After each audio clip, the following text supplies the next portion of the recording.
Teşekkür ederim. Arkadaşlar, aramıza Türkiye'den gelen bir misafirimiz varmış. Ben rica edersem kendisi bize bir türkü söyler sanırım. Ha? İyi. Söylersin değil mi? Bir alkışlayalım.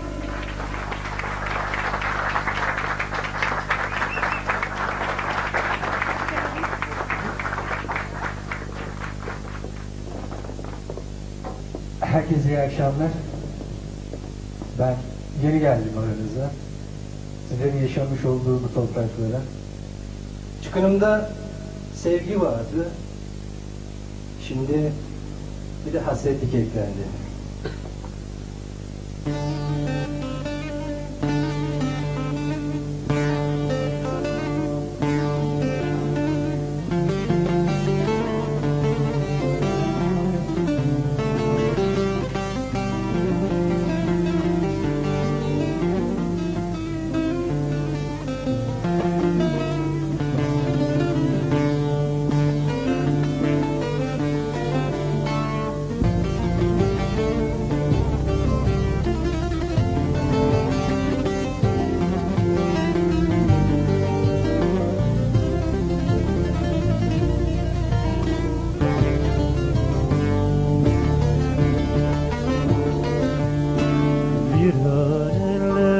Viraneler gülüm benim viraneler.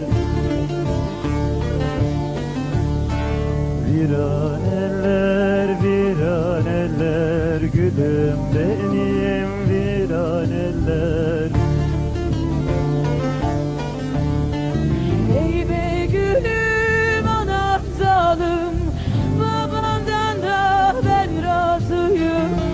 Oy gülüm derdim derdim, derdimden sinemi derdim.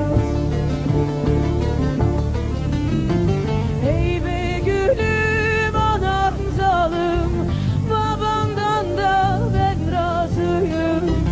Oy gülüm Derdim derdim, derdimden sinemi derdim.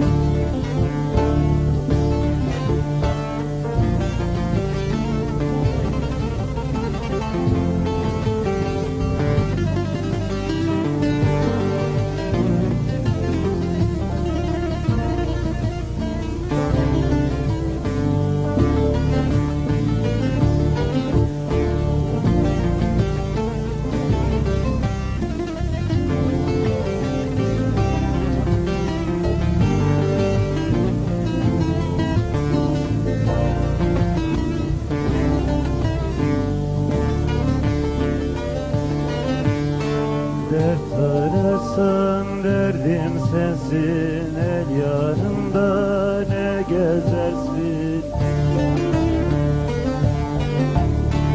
Dert ararsan derdim sensin, el yanında ne gezersin.